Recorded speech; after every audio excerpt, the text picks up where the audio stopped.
huh? Why I am doing this wrong. He's a hard worker in the Anglican Christian Church. So we welcome Brent and Maybe we need new batteries. be a great workshop, and this is nothing. Okay. Why don't you bring that back to them and see if they have new batteries?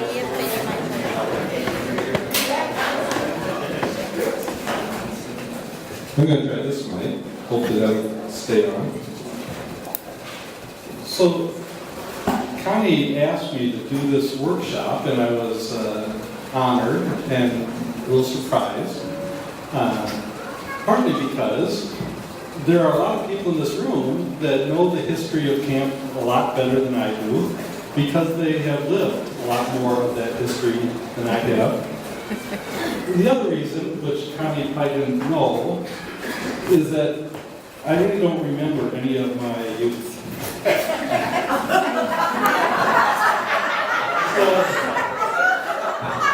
It actually runs in my family. My oldest brother has figured out that he has a 7-year window that he can remember, and if it's longer ago than that, it's gone. I don't have quite that nailed down as he does, but I don't remember much. I'm pretty confident that I did K through 12. But I do remember 3 teachers from all that, and one of them doesn't count because it was Mrs. Chilson was my kindergarten teacher, and she went to church with us for years and years and years. So I don't remember her from kindergarten, I remember her from church. So, so my memory is a little lacking. But I will say, I do have little snapshots of memory and maybe little video clips, you might say, more than a feature-length film. And a lot of my memories are from the time I spent here at camp. So it's still pretty sparse, but a lot of them are from here.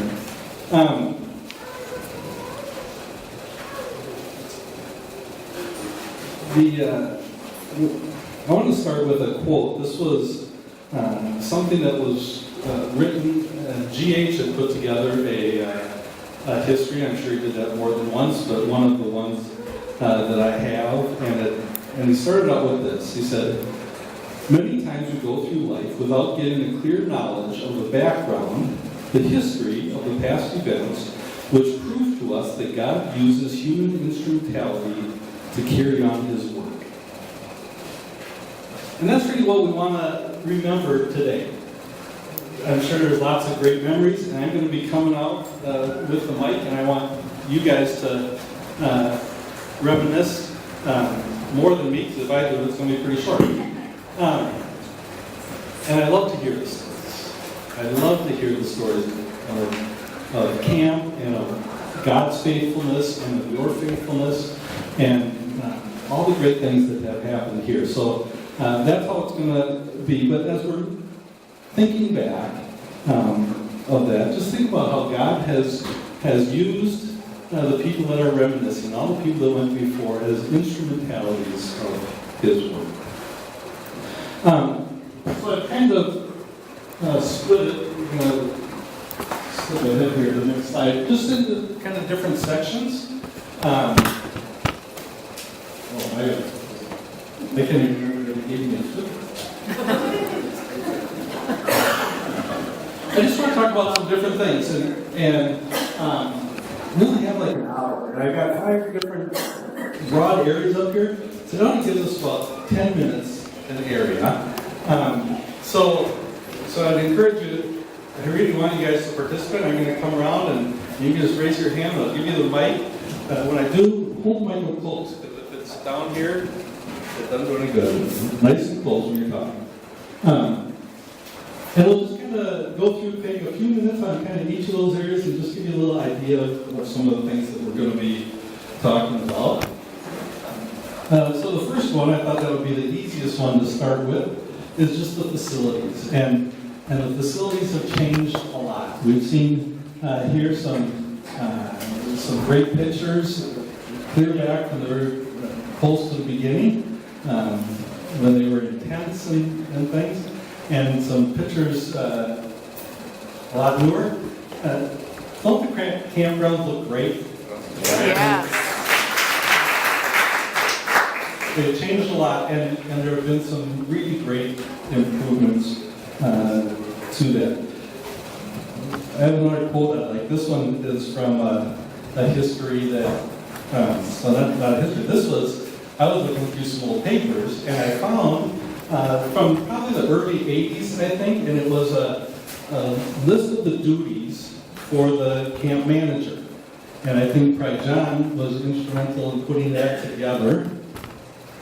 And there's this one spot, I'd like to read, it said, so this was one of the duties of the camp manager, was to set up maintenance and cleaning schedule and try to anticipate needs for repair. We won't cover everything, but use good judgment and good luck. And that's how a lot of this stuff that in the buildings were done, in the grounds, is a lot of volunteer work, and a lot of good luck, and a lot of blessings from God. I would just, before we get started with this, there are so many people that contributed so much time and effort into everything that we see on this camp. It was virtually all done with volunteer labor. For the last quite a few years, Joe Kacharis has been kind of the lead of that, and I'd just like to give him a hand.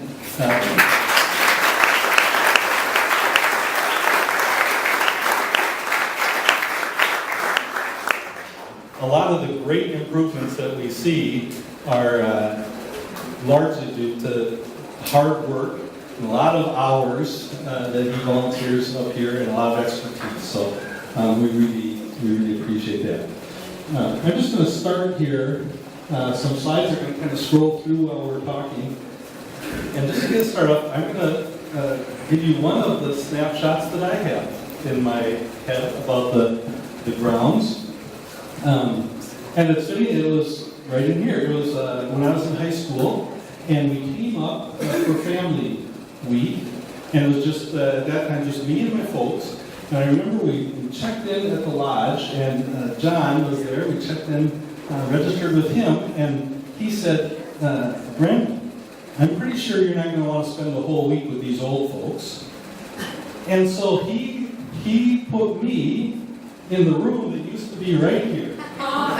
And it was also, there was a nice bed. It was the only time I ever saw this room clean. It always had stuff piled in it. But not that weekend. It was just a nice bed, and I stayed in here for part of the time, although it wasn't too long, and there was a bat circling around the light bulb that hung there, just screeching at me at night. And I got up to try to get it, but it has lots of room to get there. And so I wound up sleeping actually on a couch in the lodge every night. So that's one of the little snapshots I have. So let me ask you, who has a memory of the facility? It could be working up here on stuff. It could be camping, staying. Who has something like to share here? I remember way back when we come up here to tear down the old dining hall. And we had all the siding off, all of the skeleton, and we started taking that down. Coming down, and when we shone, got caught here and got hit in the head. And we were fortunate it didn't kill him. That's the only major accident I can recall. Other than one year, I think there was a Mr. Smith chainsaw. Other than that, it was like everybody went through there for any major injuries. And with that, we did it. Who else?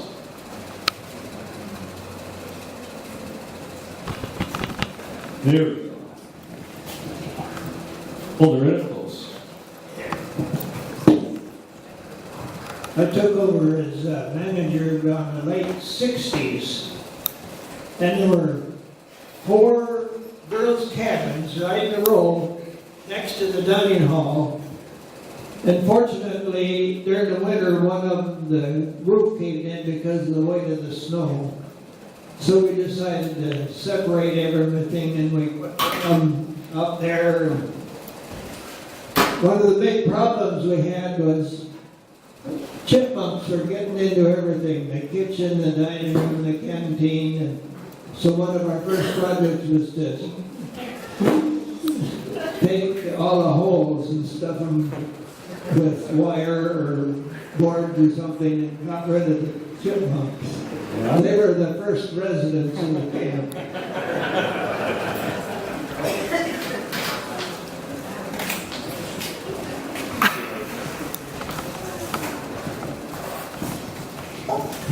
When I first came to camp here, all there was the lodge, and a place for the cooks to cook, and the meat was grass. And we slept in tents, and we ate in tents, and we had our classes outdoors. If it was raining, we were in the lodge. And that was back in the 40s. Thank you.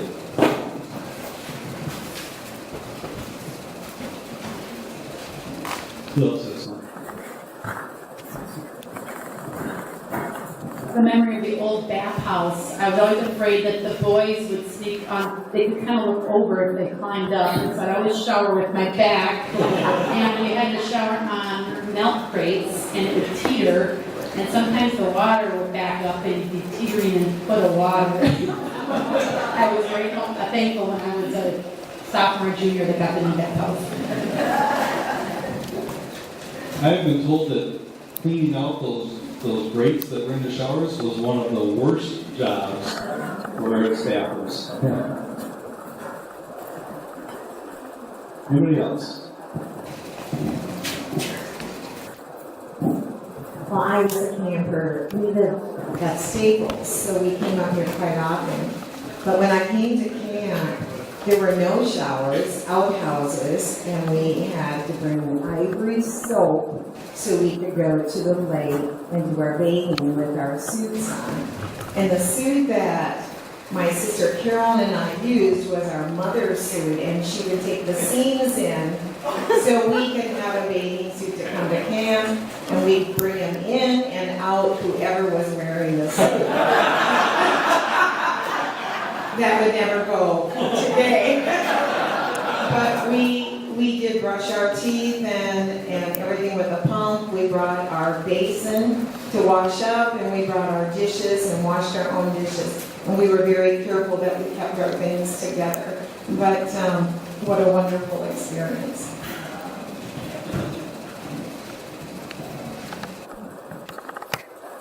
Anybody else? Years back, Victor Robinson, I don't know if you remember him, but he was one of the workers here. And it goes back to the bathhouse. It seems like, I don't know why all of us seem to have some horrid memory about the bathhouse. It was funny for me, but don't ask Victor about it, because it wasn't funny for him. I think it was in between sessions, and it was he had been in the men's side of the old bathhouse. And I just happened to be standing out by the tetherball. And he came, I just heard this hollering coming from inside the men's shower area.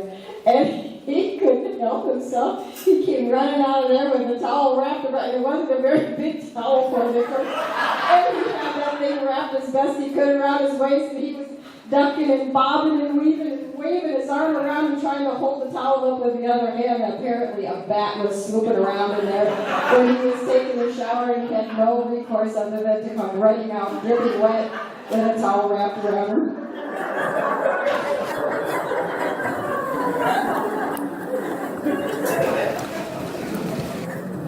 When you read the list, I think John made that list for me, because I took over after John, and so I bet he made it for me. How many people remember the fundraiser for this bathhouse? You remember what it was called? Gotta go. Gotta go. Yeah. Yeah. Good. Okay, one more, and then we'll move on to another topic. I remember when we had to all wash our own dishes and put them back on the table, and it was wash, rinse, and dip in bleach, so all week long our hands smelled like bleach.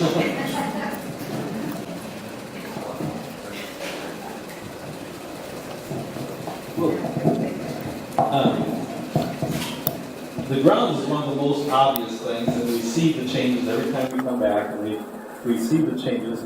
But of course, that's not the point of the camp, is the grounds, right? The point of the camp is our relationship with Christ and growing that relationship. And there are so many people here that have committed themselves to the service to Jesus, to vocational ministry, just committed themselves to Christ, to have deepened their walk with Christ up here.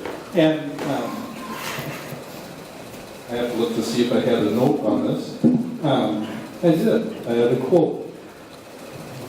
This was also something that John wrote in the history of the camp back in 1990. He said it was obvious that the camp was patterned after the IADAC and the Christian service camps that had begun to appear among our churches across the country in the 1930s. Their programs were designed with the objective to prepare young people for Christian service. In a promotional letter sent out in 1947 by Brother Lawrence, he concluded his appeal for support of Pine Haven program with this statement: "The future of the church depends on young people preparing themselves for leadership in the church. Decisions are made for full-time Christian service at Pine Haven. Do everything possible to get your young people here July 6th through 12th." The curriculum used in 1941 soon did that purpose of the camp, and it was incorporated into the camp program. And those decisions are still being made today. That's some of the road shows, but I'd like to just read this. So there's a lot of people that dedicated their life to vocational service, and a lot of people who have been impacted in other ways. So this is the email that we got. I'm not sure if it was last year or the year before, but just fairly recently, an email.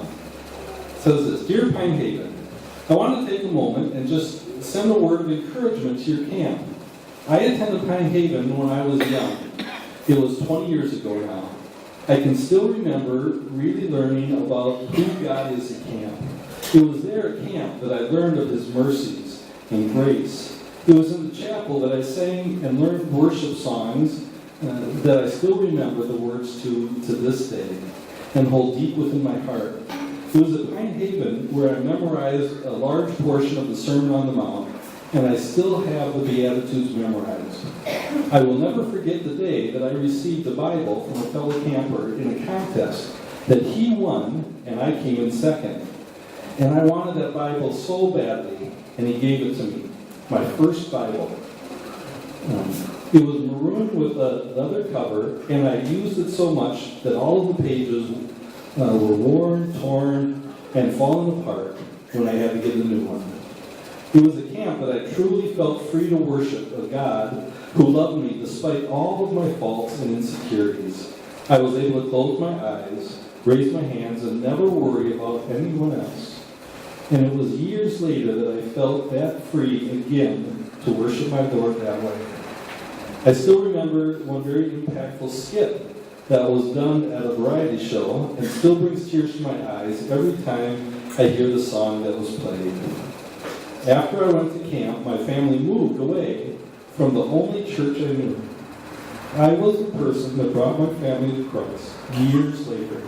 I have wanted to write this letter to you for about 10 years now, but no matter how much I searched, I could not find any information about the camp. Remember, I was maybe 12 or 13 when I came to camp. I didn't know where to look, but after many years of random searching, I found you 2 days ago, and I am glad I did. I have been praying nonstop for your camp. I just want to thank you for all your work you do. You may never know the fruit of your labor in just 1 week at camp.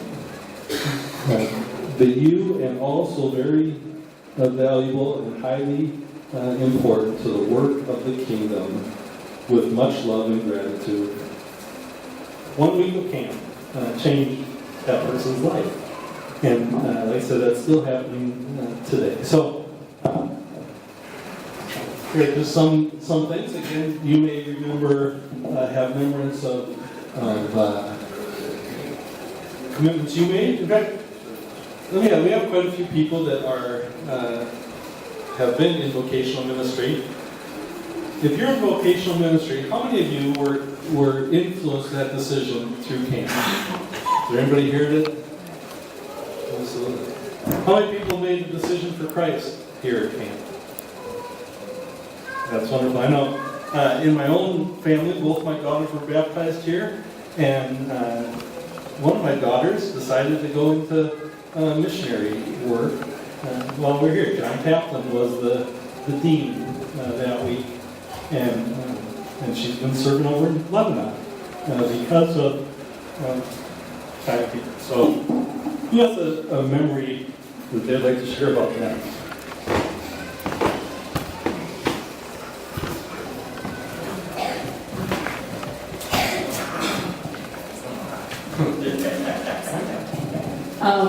In September of 1965 at Last Chance Camp, I came here after having just started college at NBC. But when I left to go to college, my father disowned me because that was not in his plan for my life at all. So when I came here, my mother snuck a letter through Don corporately to get to me here at camp. And the letter stated, don't ever choose your earthly father over your heavenly father. And several other things in the letter, but it's through that letter and through the influence of Donna and working in my life that I made the decision that night that weekend to be baptized. And I was baptized at the camp. And that just started another round of rebellion on my dad's part. But through the years, my dad did accept Jesus Christ. And so through the Weckerleys and Grandma and Grandpa Lord, my whole family came to know Jesus Christ, and it's through the influence of the church in this camp.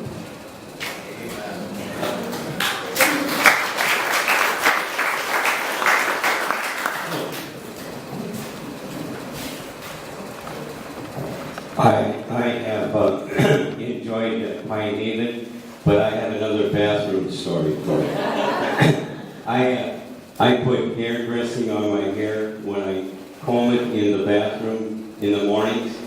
And of course, I'm an older person, so I can remember several times I'd be standing looking in the mirror, and there'd be a group of 8th graders, and then they're hitting their friends. Look at that, he's putting junk on his hair. You know, they thought it was really strange that you put something that was in the thing when the dry hair was really in and the frizzy looking stuff, and I always tried to look neat, and so I had an audience when I was combing my hair. Who else?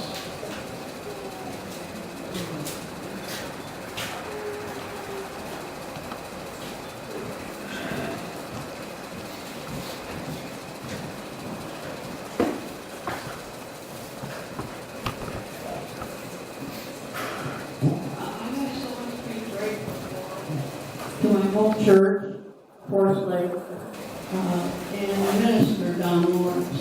Don shared so much about the youth and the camp. Spent a lot of his days working up here, and with the influence of G.H. Gachars and many other old-time preachers. And so our home church, under Don's influence, sometimes probably struggles with the leadership there, they agreed to pay half our tuition to the camp. So I picked strawberries in the summer to pay the other half. I was number 5 of 10 kids, so we didn't have a lot of cash flow. And but then my 4th year here at the camp, when I was a senior, I gave my life to full-time Christian service, not knowing what that was going to mean. But I remember missionaries who spoke. The Maxeys, Randall, and some of those old-time missionaries. They had a tremendous influence on my life, and so I'm just so thankful for this camp. It's been a part of my life since 1950-something. And I'm just so thankful for those who carry on teaching God's Word here, and for those who give so freely of themselves. And I pray for the future of the camp, and the blessings that's been in hundreds and hundreds of lives. Thank you. One more.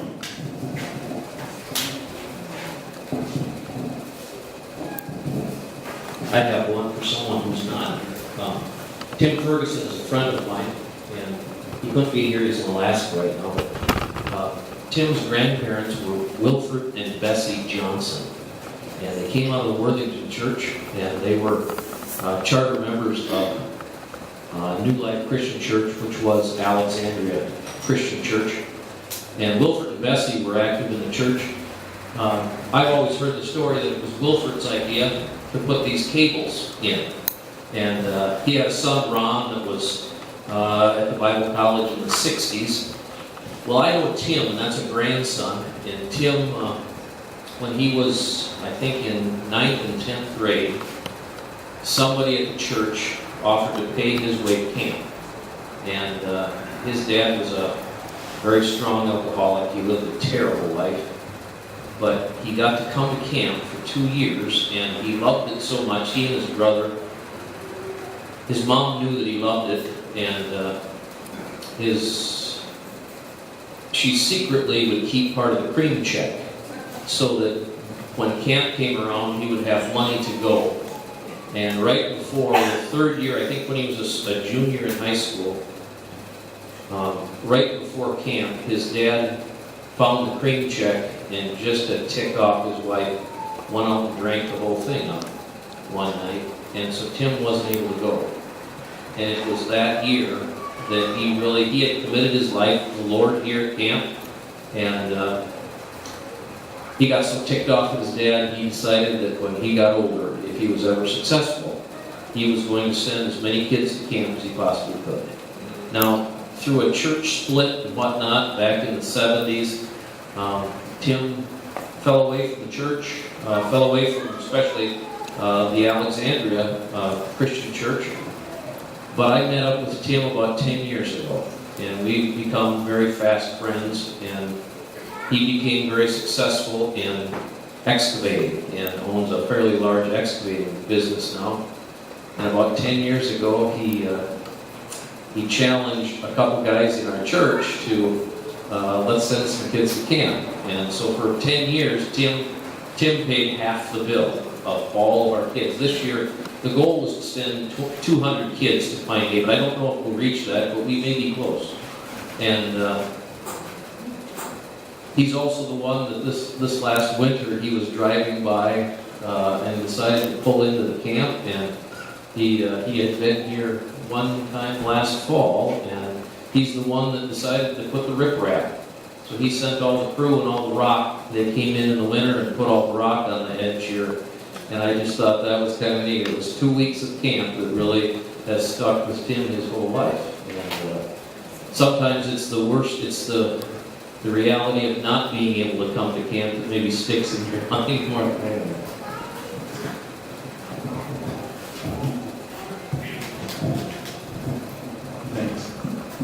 So, I'd like to move on. Of course, a relationship with Christ doesn't just happen, right? It takes people pouring their lives into the campers that are here. And as you all know, our program is run by our faculty. Our volunteer deans come up with the program. Our volunteer faculty come and serve and spend the time with the campers, and they're really the heart of this program. The facilities are a great place to be, but it's the faculty that pour themselves into the kids. And so I'd like just to take a few minutes if you have some remembrances, either of being on faculty and some things that happened there, or as a camper and being influenced by somebody that was on faculty. Would everybody with a thought on that?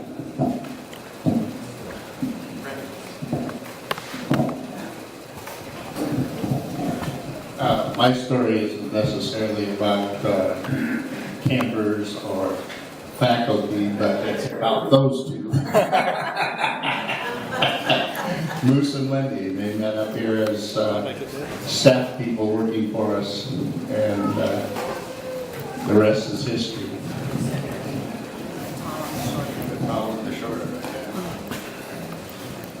Actually, I think I was talking, I skipped ahead of my slides. What I was going to talk about is friendships made of campers here.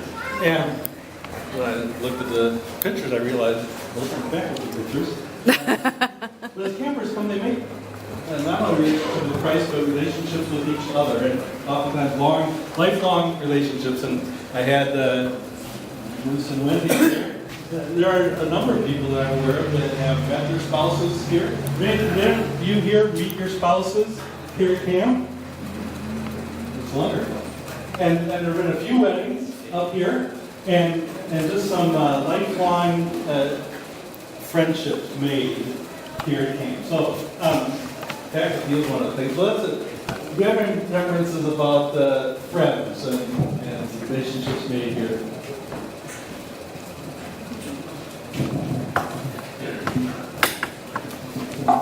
Well, actually, my memory is a memory of faculty. I served for maybe about seven years or so in a row when my kids were at 7th and 8th grade age. And some of the deans, I don't know, likes of Jeremy Allard, John Albert, Joel Otto, crazy people. And I don't know who plans their rec activities, but I remember one year, it was about 100 degrees and the heat index was also way up there. And for one of the planned activities was a race where each team had to run, and it was a relay race. We had to drink like watered down Kool-Aid. It's kind of sickening just to drink one glass. But they did that. They would relay up there, and the next kid would come, and it was 100 degrees, and we did about 3 rounds of that. And then the next part of that relay was put your head on a bat and spin around like this and do all these crazy things.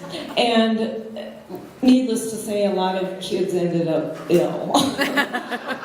It came back up. But I really appreciate the balance in the faculty, because also on staff at those same times were people like Barry Klein and Vern Harris, and some of those solid, really knowledgeable fellows. And I just really appreciated working together with all of those people, because some personalities speak to some kids, other personalities speak to other kids, and I just appreciate the variety of personalities that we have that are willing to serve here. So.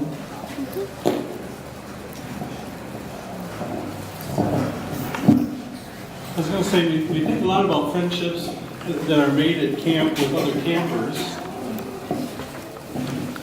But there are also a lot of friendships made when you're up here working as faculty, or when you're up here working on a work weekend. And Jim Connor from our church says that a lot of times for females, relationships are made face-to-face, and for guys, they're made shoulder-to-shoulder. And there are really some great friendships that have been made working together here at the end. Go ahead.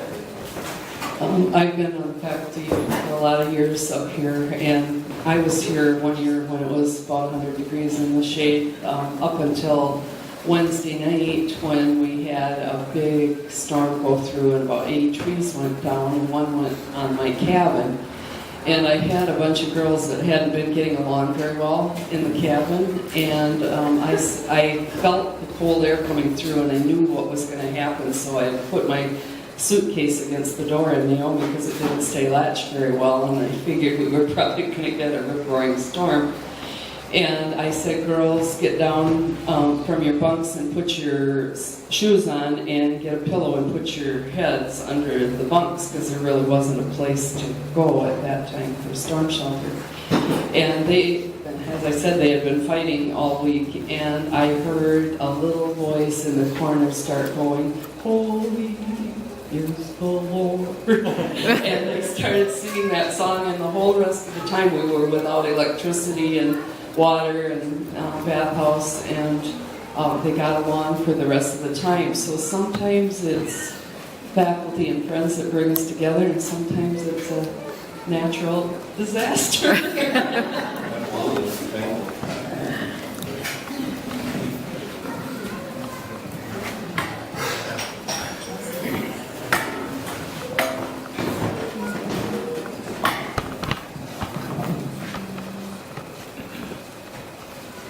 I can't relate to this college, this camp right at the moment, because we didn't have anything here.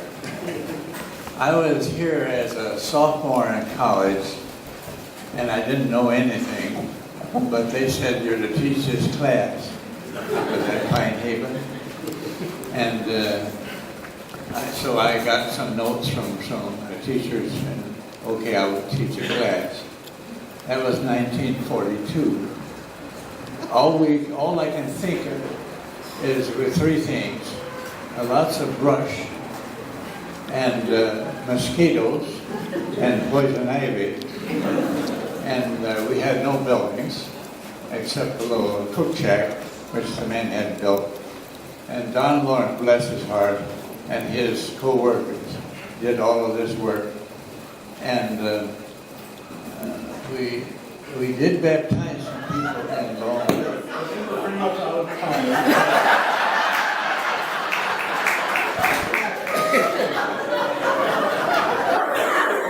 There's one more quote that I'd like to read before we close. And again, this was from a history that John wrote. It said, "Meals were prepared on a wooden fire by wood cut and split as needed. It was no small job to cook in this way for a camp population of over 100. It was not that no one knew any better. That was all that could be afforded. There was no money to install modern equipment. So the camp accumulated antique equipment and used it to the glory of God and the good of the camp. And to do so was an exciting challenge." And I think situations have changed a little bit. I think that first year in 41, I think the total expenditures was about $600. And that was a long time ago. But hopefully, we are still doing things and getting by with never quite enough. And it's an adventure. As we use what we have, and the people that are so gracious to serve the Lord here, to bring glory to God, and really make this a great camp. I start off by saying that I really don't remember much of my childhood, and I only have snapshots of my time at camp. But don't mistake that for the camp not being an influence. Through my summers at camp, a lot of you taught me to love this camp, and more importantly, to love God. And love Him with all my heart. And that is a lesson that has stuck for all these years, and will continue. I don't remember very many sermons or classes, but I remember the faithful example. And so I just want to say thank you to all of you who have poured yourself into this camp, who were faculty and staff when I was coming here. They're poured into me, who poured into my kids, and are pouring into all the people that are coming after us. Thank you.